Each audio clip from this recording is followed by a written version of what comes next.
Jæja, nú ætlum við að halda áfram að grilla. Við erum með hérna Eyjó steikhúsinu. Hann ætlar að kenna okkur að grilla áfram. Þú ert með hérna T-bone steak. T-bone. Það er nautalindi hérna og svo erum við hérna nautafillið hinum megin sem er stærri bitinn sko. Og þetta er á hryggnum á kvikindinu sko. Og hérna fyrsti parturinn, það fer í porterássteik og síðan koma næstu tveir partar. Það er T-bone steikunar.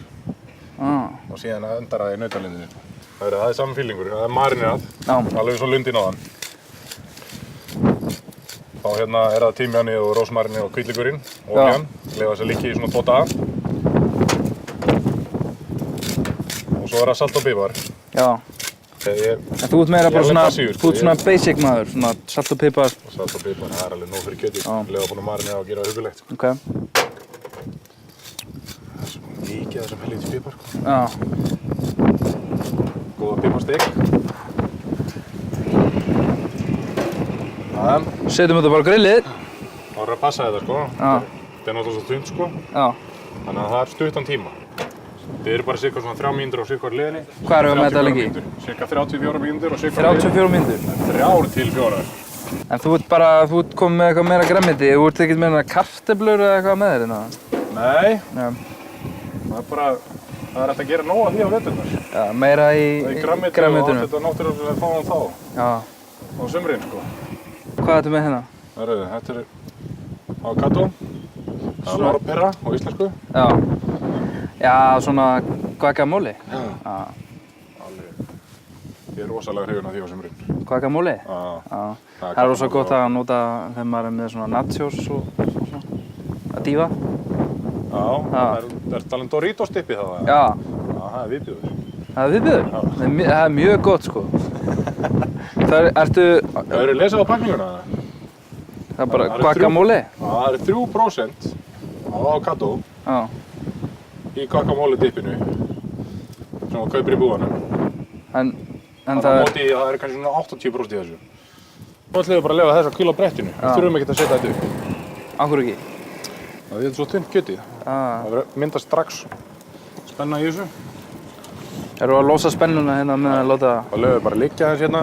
Svo þegar við ætlum að fara að huga eða að éta, þá smellum við aftur á grillið. Þannig, hugum aðeins að þessu. Svona. Slettum þessu hérna á diskinn. Bara ruddalegt sko. Ekkert vesen. Vel af papriku. Hendum paprikunum hérna á. Tósum við smá olíu. Ég nota alveg skuggalega mikið af þessu. Setjum smjör á ristabrauð.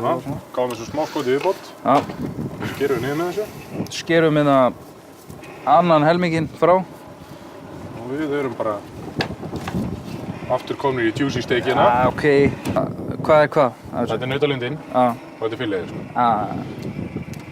Svona verður þetta svolítið yummy sko. Þú köttar þetta upp svona.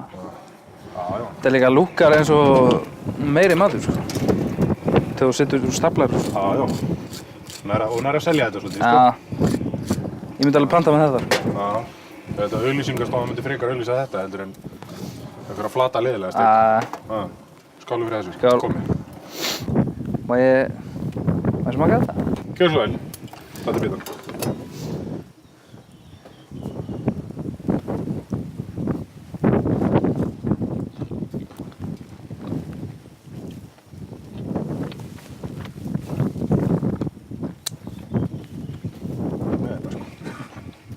Eyjó maður, hann kann alveg að grilla sko. Þetta er svo. Þetta er mjög gott. Ég er ekki að ljúga ykkur sko.